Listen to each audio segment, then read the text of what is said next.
ഇനി എന്തുകൊണ്ടാണ് ഈ പ്രാർത്ഥന അധികമായി ഈ ദിവസങ്ങളിൽ പ്രാർത്ഥിക്കാൻ പറഞ്ഞത്?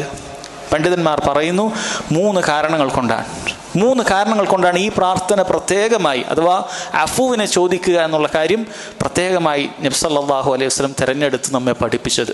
ഒന്നാമത്തെ കാര്യം സഹോദരങ്ങളെ, നമുക്കറിയാം റമളാനിലെ എല്ലാ രാത്രിയിലും അല്ലാഹു സുബ്ഹാനഹു വ തആല ഒരു വിഭാഗം ആളുകളെ, നരകത്തിലേക്ക് പോകേണ്ടതായ ഒരു വിഭാഗം ആളുകളെ രക്ഷപ്പെടുത്തിക്കൊണ്ട് സ്വർഗത്തിലേക്ക് അല്ലാഹു സുബ്ഹാനഹു വ തആല അവരെ മാറ്റുന്നതായിരിക്കും. അഥവാ അവരുടെ അമലുകൾ കാരണത്താൽ അവർ നരകത്തിലേക്ക് പോകേണ്ടവരായിരുന്നു. പക്ഷെ അള്ളാഹുവിൻ്റെ മഹത്തായ ഫദ്ൽ കാരണത്താൽ അള്ളാഹു അവരെ സ്വർഗത്തിലേക്ക് പ്രവേശിപ്പിക്കുകയാണ്. അതുകൊണ്ട് ആ കൂട്ടത്തിൽ നമ്മളും പെടാൻ വേണ്ടി അല്ലാഹു തആലയോട് ചോദിക്കുന്നതാണ് നമ്മുടെ പാപങ്ങളൊക്കെ പുറത്തു തരാൻ. പാപങ്ങൾ പൊറുക്കുന്ന റബ്ബേ, നീ മാപ്പാക്കി തരണം. അങ്ങനെ മാപ്പാക്കി ആ സ്വർഗപ്രവേശനത്തിന് അർഹമാകുന്ന രൂപത്തിൽ എന്നെ നീ മാറ്റിയിട്ട് ആ കൂട്ടത്തിൽ നീ ഉൾപ്പെടുത്തണം എന്നൊരു തേട്ടം ഇതിലുണ്ട്. നമ്മൾ പ്രാർത്ഥിക്കുന്ന സമയത്ത് ഇത് നമുക്ക് ബോധ്യം വേണം. നമ്മളൊക്കെ എങ്ങോട്ടാണ് പോകുക എന്ന് നമുക്ക് ആർക്കും അറിയുകയില്ല.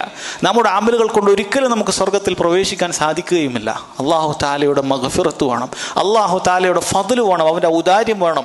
അതുകൊണ്ട് നമ്മൾ മാപ്പിരക്കുകയാണ്. അല്ലാഹു, ധാരാളം പാപങ്ങൾ വന്നു പോയിട്ടുണ്ട്, നീ അത് ഞങ്ങൾക്ക് പുറത്തു തരയണമേ എന്ന് നമ്മൾ ആത്മാർത്ഥമായി പ്രാർത്ഥിക്കുകയാണ്. രണ്ടാമത്തെ കാരണം സഹോദരങ്ങളെ, നമ്മൾ ഇന്നലെ മനസ്സിലാക്കി, ലൈലത്തുൽ ഖദർ എന്ന പേര് വരാനുള്ള മറ്റൊരു കാരണമെന്ന് പറയുന്നത് അത് നിർണയത്തിൻ്റെ രാത്രി എന്നാണ്. അഥവാ അല്ലാഹു തആല ഒരു വർഷം എന്താണ് മലക്കുകൾക്ക് ഓരോ അടിമയുടെയും മേലും എന്തൊക്കെ കാര്യങ്ങളാണ് ചെയ്യേണ്ടത് എന്ന് നിർണയിച്ചു കൊടുക്കുകയാണ്. ആരൊക്കെ എന്തൊക്കെ അമലുകൾ ചെയ്യണം, ആരൊക്കെ ജനിക്കണം, ആരൊക്കെ മരിക്കണം, ഓരോരുത്തരുടെയും മസീറത്ത്, അവൻ്റെ ലക്ഷ്യസ്ഥാനം എന്തായിരിക്കണം എന്ന് അല്ലാഹു തആല വീണ്ടും അത് ലൗഹുൽ മഹ്ഫൂദിൽ എഴുതിയ കാര്യം വീണ്ടും ഒന്നുകൂടി രേഖപ്പെടുത്തുന്ന ഒരു രാത്രിയാണ് ലൈലത്തുൽ ഖദർ. ഇതെല്ലാ വർഷവും നടക്കുന്നുണ്ട്. അങ്ങനെയുള്ള സമയത്ത് അല്ലാഹു തആല ഈ വരാനിരിക്കുന്ന വർഷം നമുക്ക് എന്തെല്ലാമാണ് എഴുതിയത് എന്ന് നമുക്ക് അറിയുകയില്ല. ചിലപ്പോഴൊക്കെ നമുക്ക് ഇഷ്ടകരമല്ലാത്ത, നമുക്ക് നല്ലതല്ലാത്ത, നമുക്ക് തൃപ്തിയില്ലാത്തതായ കാര്യങ്ങളൊക്കെ ഉണ്ടായേക്കാം. നമ്മൾ അല്ലാഹു തആലയോട് ചോദിക്കുകയാണ്, അല്ലാഹുവേ, നിൻ്റെ മഹത്തായ ഫദ്ൽ കൊണ്ട് അതൊക്കെ നീ മാപ്പാക്കിയിട്ട് നീ അതൊക്കെ ഞങ്ങൾക്ക് ഇല്ലാതാക്കി നൽകണം, ഞങ്ങൾക്ക് ഖൈറ് മാത്രം നീ വിധിക്കണം എന്ന് അല്ലാഹുവിനോട് പ്രാർത്ഥിക്കുകയാണ്. പണ്ഡിതന്മാർ പറയുന്നു, ഇങ്ങനെയുള്ള ദുആകൾ കൊണ്ട് അല്ലാഹു തആല ഒരു വർഷത്തേക്ക് എഴുതുന്ന ഇത്തരം കാര്യങ്ങളിൽ മാറ്റമുണ്ടാകാം. അതിനുവേണ്ടി നമ്മൾ പ്രാർത്ഥിക്കുകയാണ്.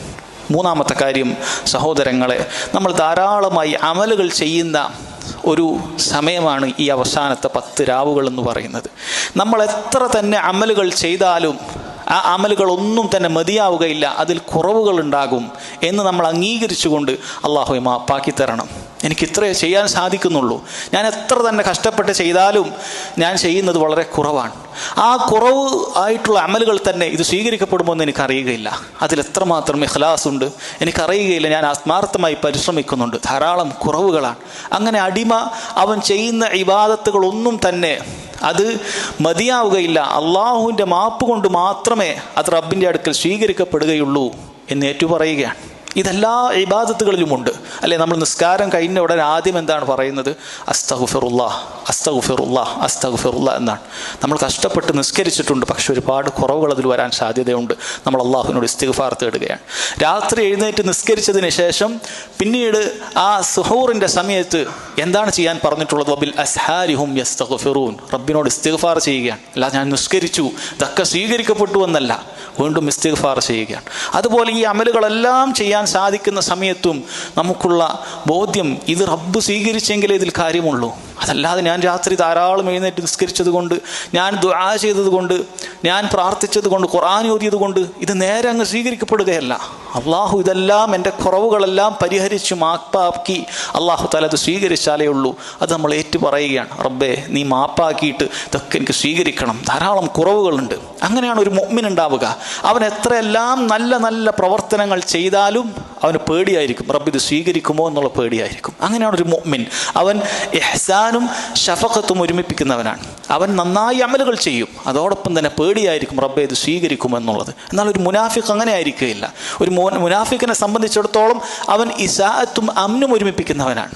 അവൻ മോശമാണ് ചെയ്യുക, എന്നിട്ടും അവൻ വിചാരിക്കുന്നത് ഇതൊക്കെ അള്ളാഹു താല അത് പുറത്തു തരും എന്ന് വിചാരിക്കുന്നവനായിരിക്കും. ഒരിക്കലും ഒരു മുഅ്മിൻ അങ്ങനെ ആകാൻ പാടില്ല. അവൻ ധാരാളമായി അമലുകൾ ചെയ്യുന്നവനായിരിക്കണം.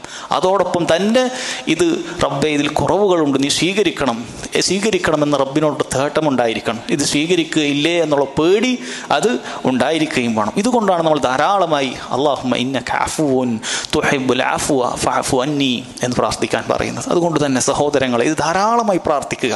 ഇതിൻ്റെ ഖൈർ വളരെ വലുതാണ്.